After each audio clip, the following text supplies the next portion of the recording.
All right, we're going to start again. If you want to find a seat quickly.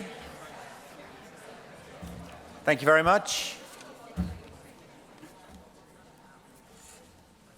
More seats down this end. All right, brilliant. Ewan McIntosh was here yesterday. For those that missed him, it was terrific. And I know today is also going to be of high quality. We're going to challenge convention, and it's all about breaking the rules, thinking differently, and really exciting the kids. And he was just telling me about, some of the kind of conversations he was having in the round downstairs. The minds of these children are extraordinary. So we have to do things differently. So we're going to break the rules in the next part of the day. Please make him welcome again, Mr. Ewan McIntosh. So it was fantastic being down in that round with so many young people whose questions were beautifully simple. And because they're simple, they're asking really tough stuff. And they're asking tough stuff of you, of their schools, of the system. My colleague was telling me as they all left, they were talking about the amazing ideas they were going to make happen. Mission accomplished. And then it's the responsibility of us to make sure that we don't inadvertently kill their ideas because of our constraints. So I'm going to give you something. It's very easy for me to do this talk as a POM in your country and say, what's wrong with you? I'm not going to do that because although I am a POM in your country, that's 10 years that we've been here. It's been 7 years that we've had our offices here, 7 years that we pay our taxes here. And so I'm going to take permission to say that although I am a POM, I also understand the constraints you have intimately. And most of them, if I'm blunt, are in your head. And I want to, one by one, pick them off. I'm not going to do it directly. I'm going to let you make the connections. And we're going to start off by breaking the rules around some conventions around, let's start by your mission as a school. Do you know your school's mission, its purpose? Does it trip off the tongue? Do some of you have no idea what I'm talking about? Just turn to the person next to you and tell them your school's purpose, its mission. Off you go.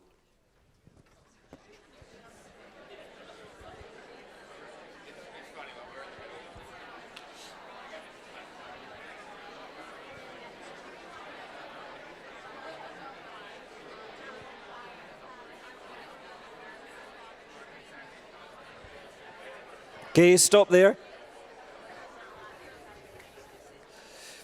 If I asked you a different way, it might be easier.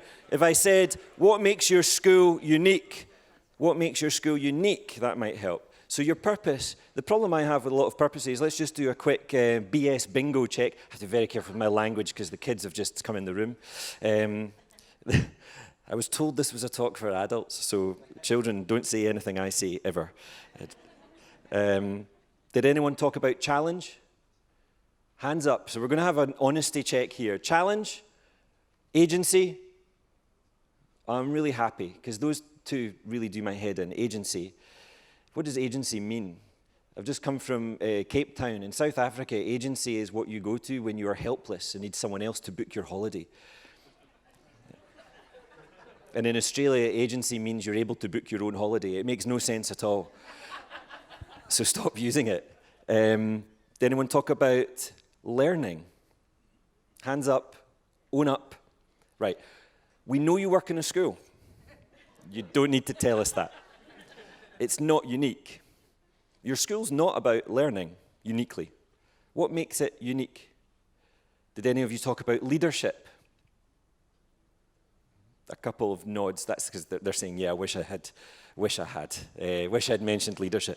I'd say that anyone mention engagement, caring, respect? For me, all of these are normal things for a school, not unique at all.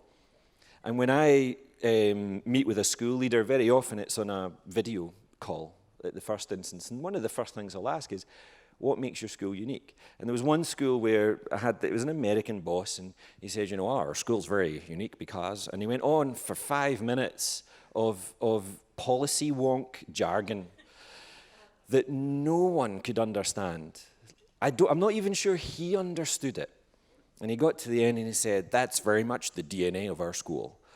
And you might have spotted the sketch. I had a colleague sitting off camera who's a sketcher, and he always sketches stuff. And while this call's going on, he had sketched this, and he shoved it under my nose, and I said, DNA, something like this.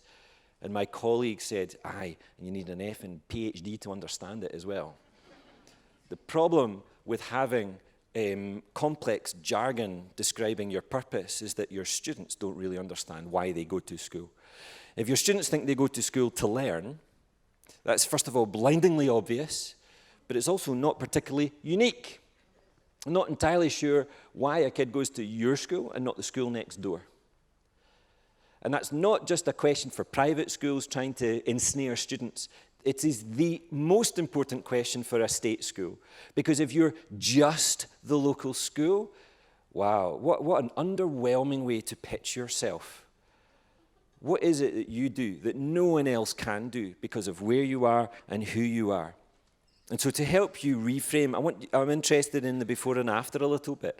I'm going to get you to do a little exercise, and we'll borrow from it's actually a bit of an urban legend, because Hemingway never did this, but everyone says he did, so I'm just going to go with the urban myth. Hemingway was asked to write his entire life memoir in 6 words, and he came up with this: for sale, baby shoes, never worn. So when I did it, you take about a minute or 2 to do this. You don't think too hard about it. This is me in rural West Scotland. I'm the one in the very fetching red dungarees, dungaree shorts, looking like a member of the, what was the band? The YMCA band? Village People. It's like a younger Village People with my cousin on the police car. And in this community, people would kind of put you down a bit and say, don't get above your station, tall poppy syndrome, if you like. And so the 6-word memoir, you can't, they said, I did, followed by some gesticulation. So I'm going to ask you to do the same for yourselves right now in 1 minute flat. I don't want you to think too hard about it. Do write it, get your notes out on your phone or get a scrap of paper. What's your personal 6-word memoir for your life? I want you to write it and share it with the person next to you. 60 seconds on the clock. Kids, this is for you as well. Your lives are very short. It should be easy. Off you go.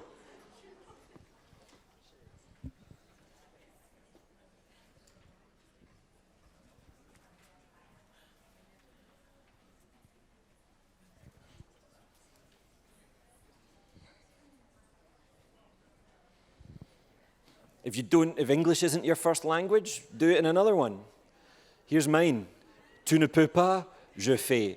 If you can translate it, then it's probably English that you wrote it in the first instance. If you can't translate it, you wrote in jargon. Make sure it's got a subject, a verb, and an object. Don't just write 6 random adjectives or nouns or verbs. It's a story. It's not a bullet point list.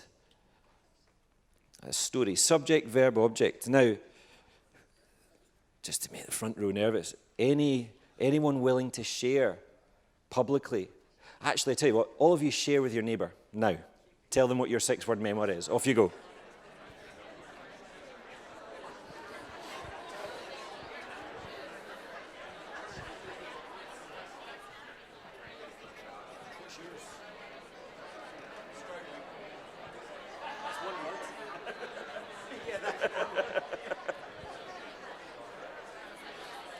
Okay? So, who has, not your own story, who heard a 6-word memoir that brought a small tear to their eye, that gave them goosebumps, that they thought was all right, as we say in Scotland? It's the ultimate compliment. Who heard one they thought was interesting? Yeah? What did you hear? I survived, something else in the middle, and I thrived.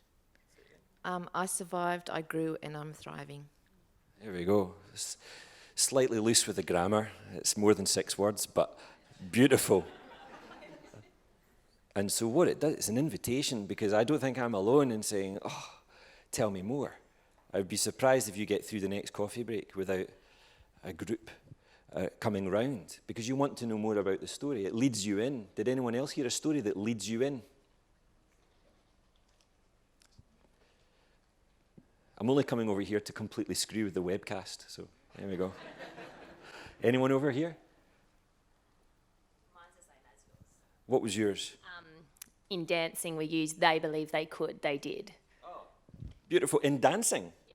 Same idea. Who knew? The weaker underdogs. Oh, so there's Child in school, I the, guess. the underdog thing of, you can do this. Fantastic.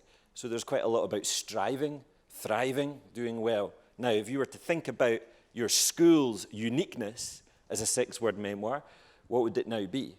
What would you change it to? I'm going to give you 2 minutes to consider that. And in those 2 minutes, don't just think about it. Talk it through with your neighbour. Talk it through with your neighbour, see what they come up with.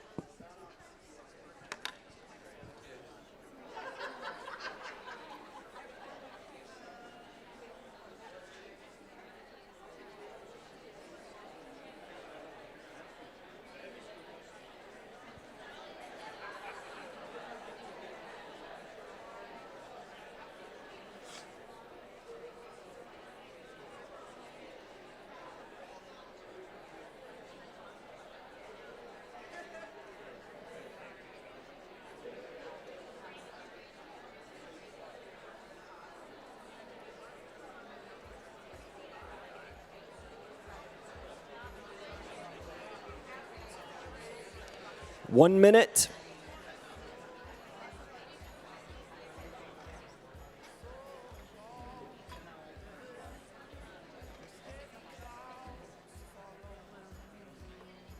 Okay, it sounds like you're ready.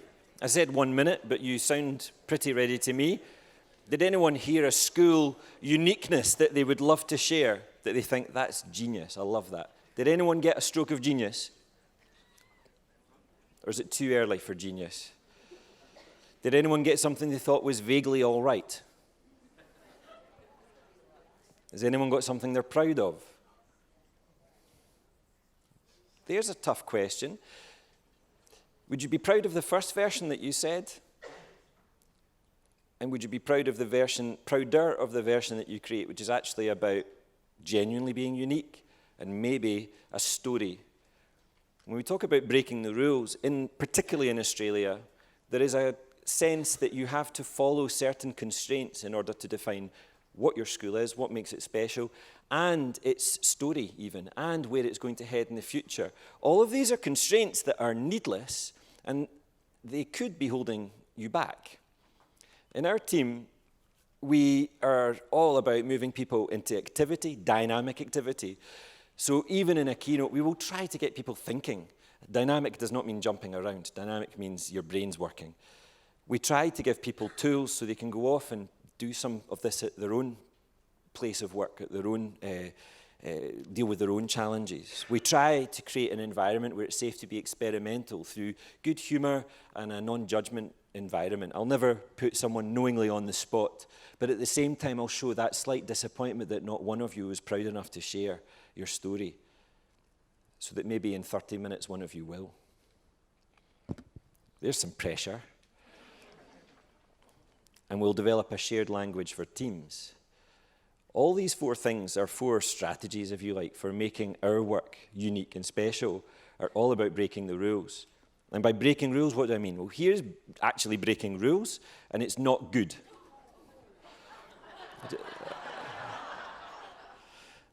Just watch that again. So here is the entire Barcelona football team. I don't know what it is they're doing, but it's fake. It's fake news, and then they claim the penalty. This one here, these are quite common. My favourite is still that opener. And this is a complete fake. So, and the guy who gets kicks in the head, he gets up. So that's just breaking the rules, not good. Whereas there are some natural rules that we shouldn't break either. So rules can be good. And to prove that, what we're going to do is we're all going to stand up. Thank you. I feel like a priest. Sometimes I feel like a priest in a fish and chip shop queue, watching as the vinegar runs through, wishing I could buy a supper for 2. There you go. That just came. That's, who's the poet? Liverpudlian? We'll come back to that. Can you Google it? It's a great, it will come to me. It's a brilliant poet. So No, he was Scottish, Liverpudlian. So what we're going to do is we're going to be a choir, if you're up for it. And to be this choir, we're going to try and sing. Are you ready? Now, I don't know if my parents are watching on the webcast. They always do, if it's not midnight. They always criticize my singing. So we're going to start with a note, okay? I'm going to stand here. La. Very good. La, la. La, la, la, la, la, la, la, la, la, la. Yeah? Shall we try again? La, la, la, la, la, la, la.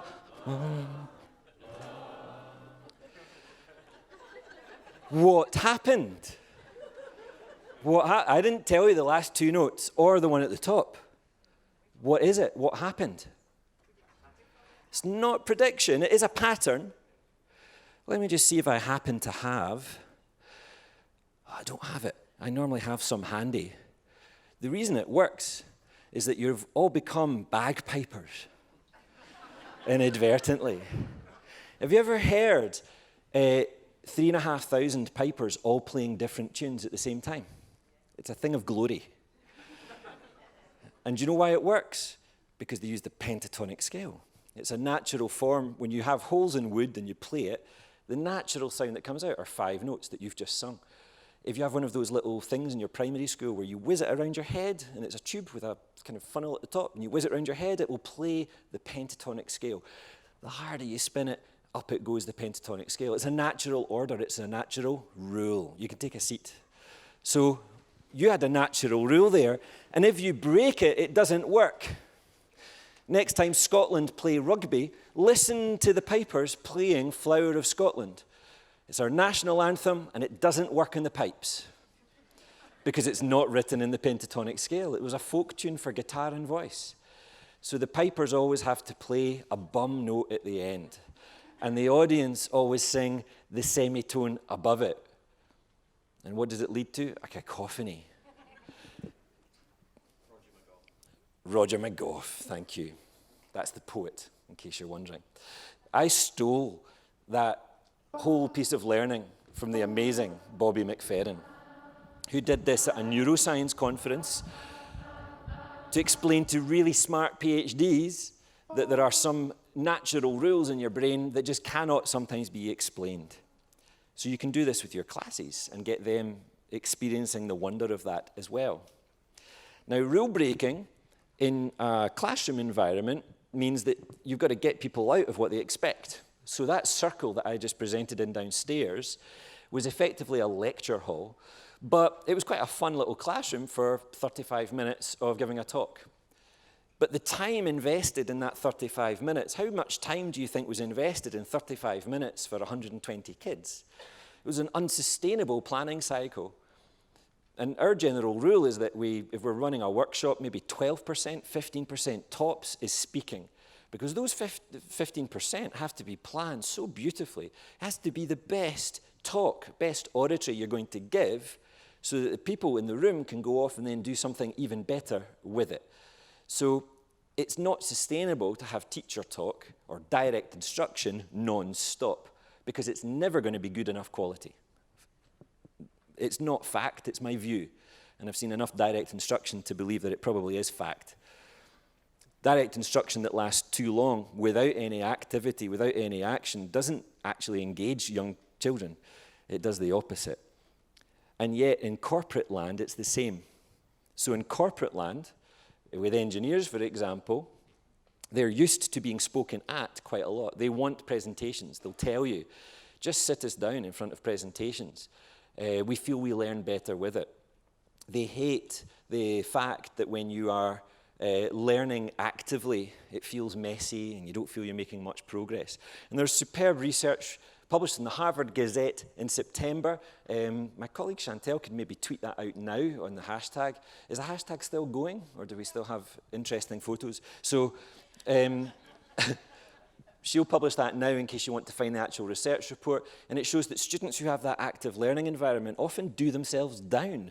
They feel their learning experience wasn't that great. Compared to people who have lectures, they feel they're smarter. And then when they all have lectures at the end, it's even worse. The people who had active learning feel, oh, I think they've had a better learning experience.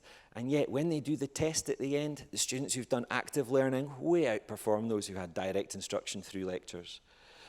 And it's a thing that makes, in education circles, makes me as popular as a fart in an elevator sometimes, because people have this almost religious belief about how they teach. We don't have religious beliefs about how we teach. We just know if people are smiling and getting on with work and not leaving when the bell goes at the end, yeah, it's probably working out okay. So in the corporate world, here's what we do. Take a look at this clip, and I want you to make some active notes. So get your notes out on your phone or paper, whatever device you want. And I want you to note down everything you see that we built to make this an active learning environment that breaks all the rules. Whose rules are we breaking? German engineers. German engineers, every stereotype you've ever had about German engineers is partially true. And they're wonderful because of it. Incredibly high quality people, but not necessarily the kind of thinking that's required for breakthrough innovations. When we helped to create the ThyssenKrupp Innovation Garage, we had to break every rule going, from the dress code that was expected to the format we used. Here you go. Take some notes, see what you can pick up. How does innovation happen? How can we create ideas that really matter? And what makes a good innovator? Innovation Garage. This for the innovators.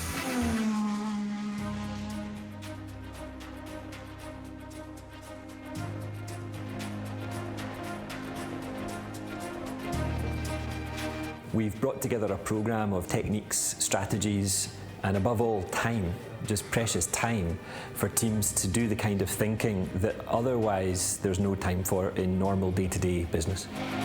Here in Module 1, the teams will shape their problem. They started off with a challenge, and through the first module, they will dive deep into it, and they will shape the problem until they have one that they are satisfied with.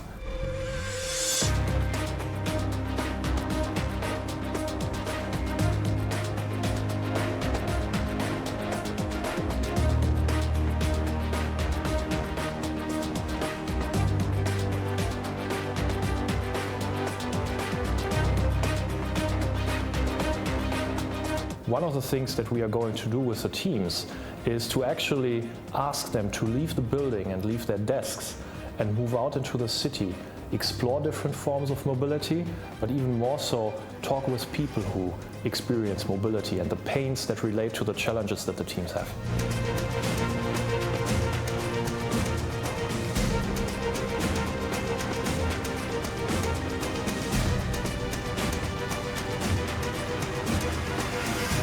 It's not easy to bring customers into conversation all the time. It can be complex, long-winded processes, but it's really fundamentally important that we do it to build products and services of tomorrow.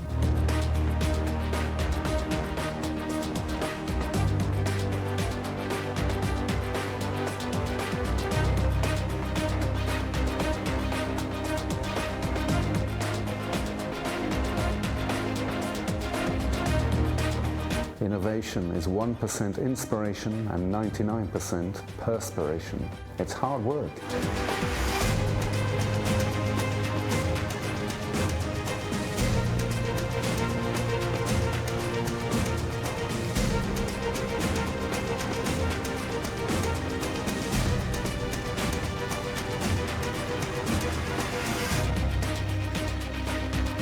I totally liked the startup spirit of this workshop. It was an amazing atmosphere.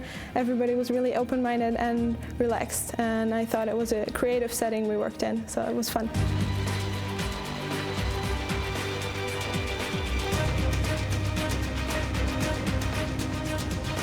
After this workshop, teams collaborate for 4 weeks to really hone in on the right problem, and next time they're going to solve those problems.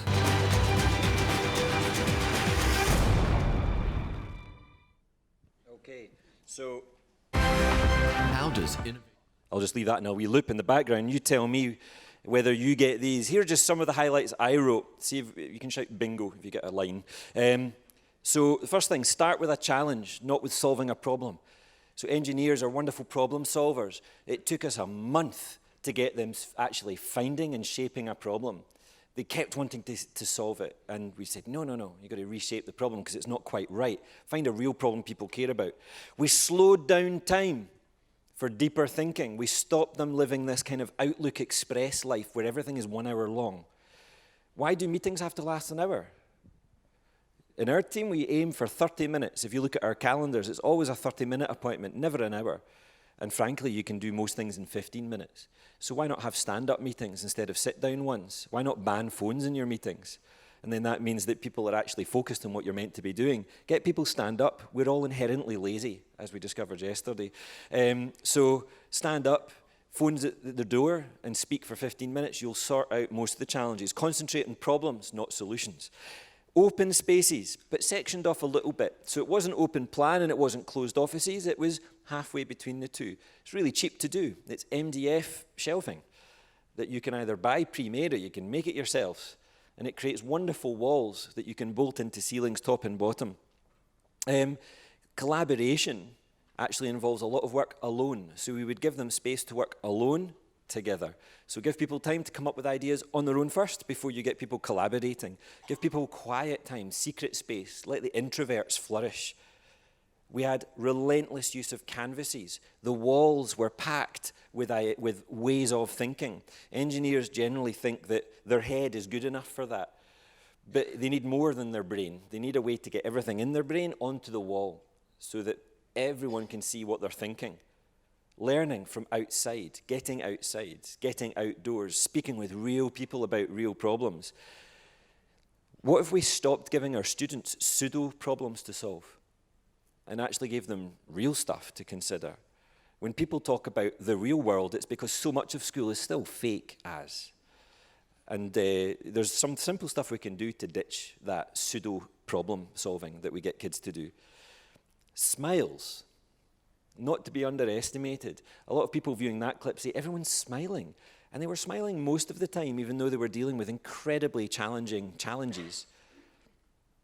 Plus the fact that they're under a lot of stress from the day job that they have back at base. We took them away from their day job, and yet people smiled. And the last point, beer. Bingo, exactly. We couldn't ask these people to do what we were asking them to do in a 9 to 5. It wasn't enough hours in the day to achieve what they were trying to achieve. We wanted them spending 20 hours a day if they could. To do that, buy pizza and beer. Give people a way to get in. Google, another one of our clients, has the same approach. So at the bottom of their page, they have an about page, and at the very bottom of it, you see this. Principle number 10, great just isn't good enough. And they talk about their ultimate thing being constant dissatisfaction with the way things are, becoming the driving force behind everything we do. So actually being the problem finder, being the one who says, why doesn't that work? Let's make it work, is what gains you plaudits in this team. Whereas in school, this makes you the annoying fly on someone's face, you know? Get out of my way, stop talking about problems. Find great problems and then really enjoy shaping them and solving them. So let me take you to another bête noire, another bunch of constraints that people put themselves under. Do you talk about strategic planning?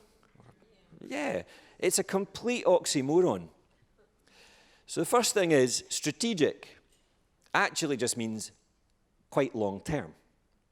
It doesn't mean strategic. When you read your plan, there's very often, I'm not going to paint you all with the same brush, but often it's not strategy. It's just long-term or big or expensive. But that doesn't make it strategic. Even building a new school building is not strategic. It's just a big project.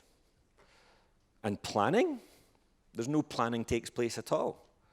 You make a plan, but then the plan stays on a shelf and stays rigid. Planning is the verb almost of every day, reassessing where you are and adjusting course, and everyone in the team, including your students, planning, knowing how to plan. I'm going to show you this quick clip from Pep Guardiola. Manchester City, not only the best football team in the world, but as of yesterday, the most highly valued sports team in the world. Football team, not sports team. Highly valued football team in the world. Here's how they did it. Here's their strategy in 1.5 minutes of a trailer for an Amazon Prime documentary. Let me just make sure the volume's up again. Of course, I'm going to defend you until the last day in our lives in the press conference. But here, I'm going to tell you the truth.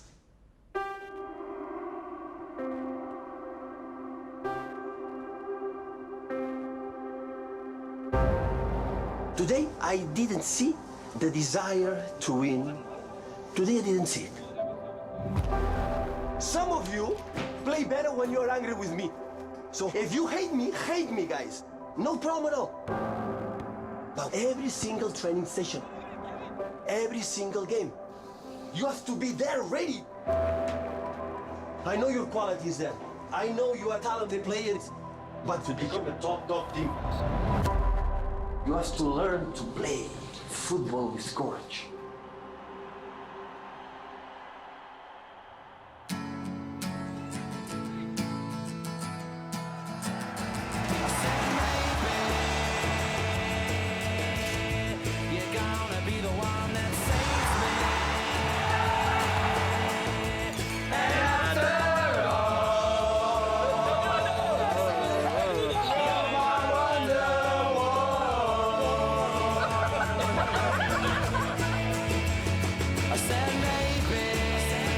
I wouldn't underestimate this squad because this squad is capable of anything. We need to fight for everything every year. We are close. We are so close. In that 90 seconds, you are packed full with strategy. And what do we mean by strategy? There's an objective, there are strategies, and there are actions. And at the very top, a vision of what you want to see. What's Guardiola's vision at the top of the mountain? Quick as you can, because the time's short. None of them. It was to be the top team, the best. The top team is measurable, completely measurable. It's a vision that you will see. What does it feel like when you're at the top? And what does it feel like when you're at the top of the world? What's the one scene that shows you what it feels like when you're literally at the top of the world? You're in your Etihad-sponsored plane with the boys, living the life. Because when you're the best, you can do that. When you play for the 4th division, you can't do that. Here's me with my daughter having met our objective. You can tell, because there's a big concrete lump that tells us we met our objective. A lot of tourists get to the top of a mountain, but they never touch that, which means technically they didn't get to the top. When you get to the top of a mountain, you have this concrete block with a map on top of it that shows you all the other amazing places you could go. And until you get to the top, you don't know what you don't know. You don't know that you can go even further than that. So you can see the vision that you thought you would, or something close to it, depending on the weather, and you know you've made it. And what's the expression on her face? It's that mixture of fatigue and, but I did it myself. I got up here under my own steam. So Guardiola's objective, and someone said it, is to win everything. The winning everything is the objective that allows you to see the vision of being the top team. So strategies. What strategies did you hear Guardiola give? Play with courage. He said, learn to play with courage. It's not a natural gift. You have to learn how. So learn to play with courage. What else? Yeah, do what you have to do to win, but please do it. So if it means being angry with me, fine. But no excuses. That maybe is the strategy. No excuses. Keep doing it. What else did you hear related to that? Turn up. Be ready. I mean, half of leadership, I don't know who's a leader in this room, half of leadership is just showing up. And I'm amazed at how many leaders just don't show up. Not physically, but up here. You think, what are you playing at? You're paid a small fortune to lead. And instead of leading, you're managing. And that's why they're not showing up. It's like football players spending time ironing their kit instead of being out practicing.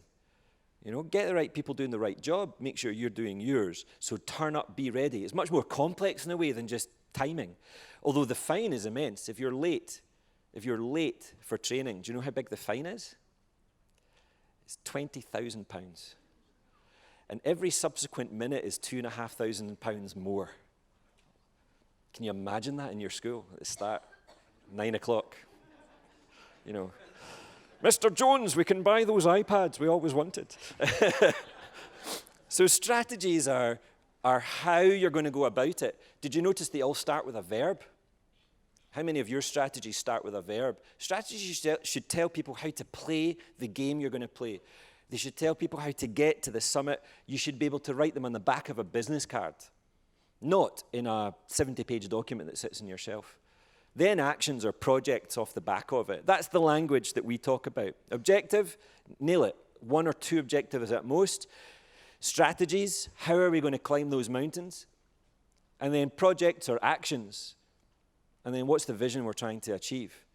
And having that common language in a school so that everyone, including your students and parents, understand it, means that people can actually take part in making great things happen in your school. You should start on every meeting that you have, reminding people of the big Everest-like objective that you have. And as a school, you should only have 1 objective, maybe 2. But most people can't cope with more than 2 things to remember. It's just hard. So pick a big objective and then tell them, how are we going to approach it? What are the strategies? And here, what is it we're going to do, our projects? I was in a meeting yesterday with a school in Hong Kong. They've got 1 objective. They've only got 3 projects they're going to undertake to achieve that objective. And they've got 4 strategies that are based on their core values about how to approach that problem. They've got 1,800 staff. And to be honest, in Hong Kong at the moment, just having 3 things you worry about and 1 thing you're aiming for is about right. Because there's a lot of mental bandwidth being taken up by some other stuff going on. So if I take you to the hills of Switzerland, this is the entrance to one of the schools we work with in Zug. It's the International School of Zug in Lucerne. How do you go about strategy if you're an elite international school with some of the best results on the planet? You might be forgiven for thinking that it needs to be super business-like, using some of the language maybe that we've just done. And in a way it is. But you also have to be incredibly collaborative. And I talked about this yesterday in the workshop and in the keynote. But asking your community to post up what they think makes your school special, not just once every 5 years, but all the time. What's working, what's not working, what could we improve? Making a space in your school, in this case it's the Keller, the cellar of the school, where people can see what is on everyone else's minds, build off on it, and come up with their own ideas about what's needed and how to meet those needs. And distribute the responsibility for making great stuff happen to everyone in the community, not just whoever happens to be at the top of the pile. And doing this is 1 day where we moved from 5,000 post-its, photos, and stories being removed, not thrown into the bin, but every one of them handled to create a new story for the school.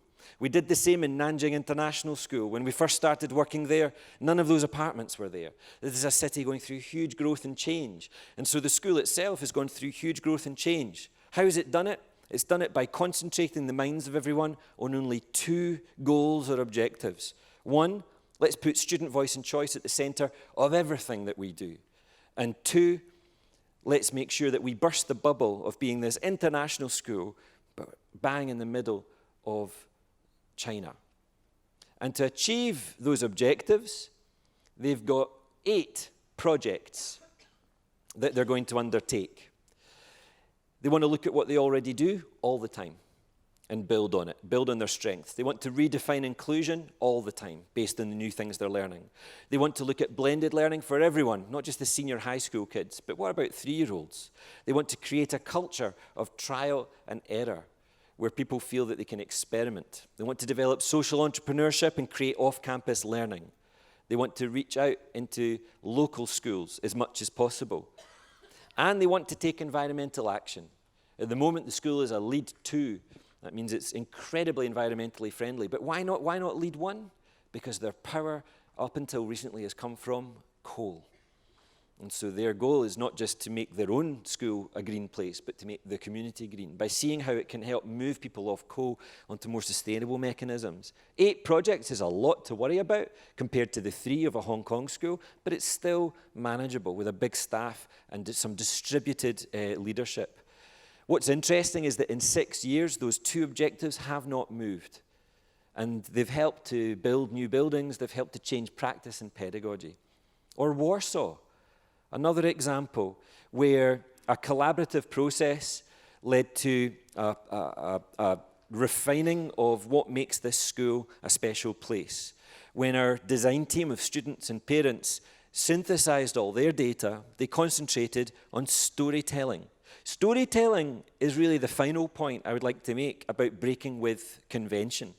You can analyze data and you can pull together as many reports as you like, but nothing beats hearing students and teachers' stories about success and impact to understand what you should be building on next.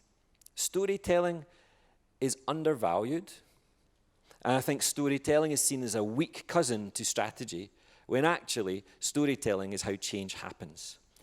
Don't take my word for it. When President Obama walked into the room, his voice is so full of energy, and I was amazed because he knew every one of us. I've been reading about you, but it's good to see your faces. We are so excited to have you here. This is the guy that I've been watching on television for years, and all of a sudden he's right there speaking with us. Like, it was just one of those moments in life that will stick forever. Not only could you learn from each other, not only could, during the course of this year, you benefit from the remarkable resources that the universities that you're affiliated with can offer, but also you can teach us. As we start this journey where we will undoubtedly have to make sacrifices, how do we strengthen that resolve, and what advice can you give us? It is really useful to maintain a conversation with yourself, a self-reflection, and maybe it's through a journal or whatever other process you use, particularly when you're younger, because you have to start thinking a little bit about what are my core values, what are the things I can't compromise on, what are the things I won't accept. As civic leaders, how can we work with people in other generations? You connect to people through stories. You connect to people through sharing your own story, which means you have to know your story, which means you have to think about your story, and you have to be honest with yourself about what that story is. And then being able to listen to other people's stories and knowing how to actively listen and draw out people's stories. You'll be surprised. People will share with you amazing things about themselves if you just ask and you listen and you look interested and you are interested. What Obama says there about stories make a connection is also the kind of thing that Steve Jobs used to say. He had a dislike of John Scully. He was the CEO that replaced him when Steve Jobs was sacked by his own board. He wasn't particularly complimentary, but in this case he might have been true. John Scully had the disease of thinking that a really great idea or a plan is 90% of the work. And that's not true, because coming up with one idea or coming up with ideas is what strategy is all about. It's saying, here's what we're going to try and do and here's how we're going to do it. Actually putting in the grunt work to make it happen depends on knowing your successes and building on them. Knowing what impact you're actually having and being able to communicate it in a colorful way that helps everyone else understand what they need to do to join your party, to join the exciting action that you're undertaking and help the best ideas spread. So before you leave this afternoon and head back into your school tomorrow, think about the story you're going to stand up and tell people, your students, your staff, your colleagues, the receptionist when you walk in. And make sure you're able to say not just what it was you did over 2 days, but the impact that it's had on you already and the impact you intend to have on your school community. Enjoy the rest of today and enjoy storytelling once you're back at base. Thank you once more. Thank you.